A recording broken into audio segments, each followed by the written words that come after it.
An observer can see through a pinhole at the top end of the thin glass rod of height h placed as shown in the figure. The actual height of the beaker is 3h and its radius is h. When the beaker is filled with the liquid up to the height 2h, the observer can see the lower end of the rod. Then what is the refractive index of liquid? That means हमें calculate करना है refractive index of liquid and यहाँ पे हमें given है beaker का हमें given है रेडियस h, सो इसका डाया हो जाएगा 2h एंड बीकर का हमें हाइट गिवन है 3h एंड रॉड का हाइट गिवन है h, सो रिमेनिंग हाइट हो जाएगा 2h। यदि ये पॉइंट ए है, ये पॉइंट बी है, इसको यदि हम सी बोलें एंड इसको यदि हम पॉइंट डी बोलें, सो हम लिख सकते हैं in triangle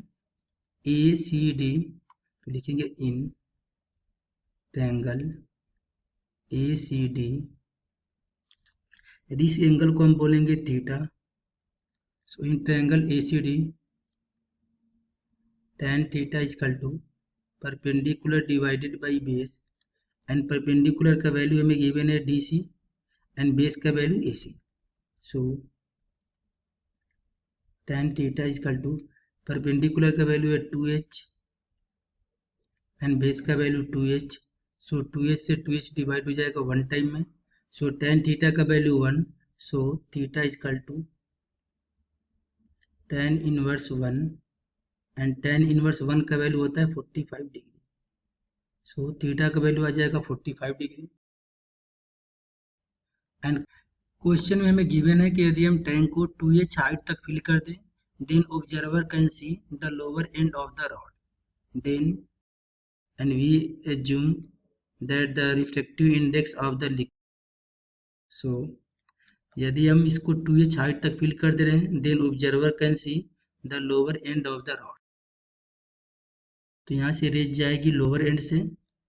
in the liquid surface and liquid यहाँ पे होगा डेंसर मीडियम। जब लाइट डेंसर मीडियम से रेयर मीडियम में जाएगी तो ये बेंड होगी अवे द नॉर्मल, तो ये हो जाएगा नॉर्मल एंड हमें इसका हाइट गिवन है 2h, सो ये वैल्यू हमें गिवन है 2h and radius of beaker का वैल्यू हमें गिवन है h। ये एंगल हमें गिवन है 45, इस एंगल का वैल्यू हम कैलकुलेट कर चुके हैं 45, सो नॉर्मल से ये एंगल हो जाएगा 45। हमें कैलकुलेट करना है रिफ्रैक्टिव इंडेक्स ऑफ मीडियम, इसको हम बोलेंगे पॉइंट बी, ये पॉइंट बी है, इसको हम बोलेंगे पॉइंट ई एंड इसको हम बोलेंगे पॉइंट एफ एंड हमें कैलकुलेट करना है ये एंगल। यदि ये एंगल हम कैलकुलेट कर लेंगे, सो यहाँ पे हम स्नेल्स लॉ अप्लाई कर लेंगे at the boundary of air and water interface and by applying the Snell's law we can calculate the value of refractive index. So सबसे पहले हम कैलकुलेट करेंगे ये एंगल एंड ये एंगल कैलकुलेट करने के लिए हमें कैलकुलेट करना पड़ेगा हाइपोटेनियस का वैल्यू, सो लिखेंगे इन ट्रायंगल बी एफ हमें कैलकुलेट करना है हाइपोटेनियस का value, so F B equal to F B को हम बोलेंगे hypotenuse, so hypotenuse equal to under root में बेस का स्क्वायर एंड यहाँ पे बेस हो जाएगा ई एफ, तो ई एफ का वैल्यू 2h गिवन है, सो 2h का स्क्वायर प्लस बेस का स्क्वायर एंड बेस का वैल्यू है बीई एंड बीई का वैल्यू है h, सो h का square F B equal to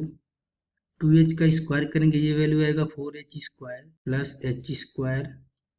4h square plus h square that means 5h square, so F B का value हो जाएगा h√5, so हम F B that means hypotenuse का value हम calculate कर चुके हैं,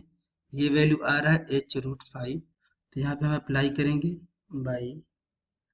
Snell's law at the interface air and liquid के इंटरफेस पे यदि हम स्नेल्स लॉ अप्लाई करेंगे, स्नेल्स लॉ होता है refractive index of liquid into sine of angle in liquid is equal to refractive index of air into sine of angle in air medium. Air medium में angle of reflection का value given है 45 degree. So refractive index of liquid into sine of angle in liquid medium. And यहाँ पे sine of angle का value होगा perpendicular, that means h divided by hypotenuse, and hypotenuse का value है h√5.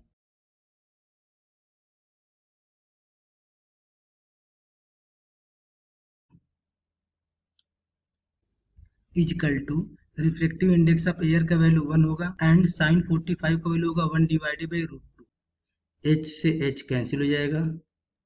सो यहाँ से हम कैलकुलेट कर सकते हैं refractive index of liquid is equal to root में 5 डिवाइडेड बाई 2. ये हो जाएगा हमारा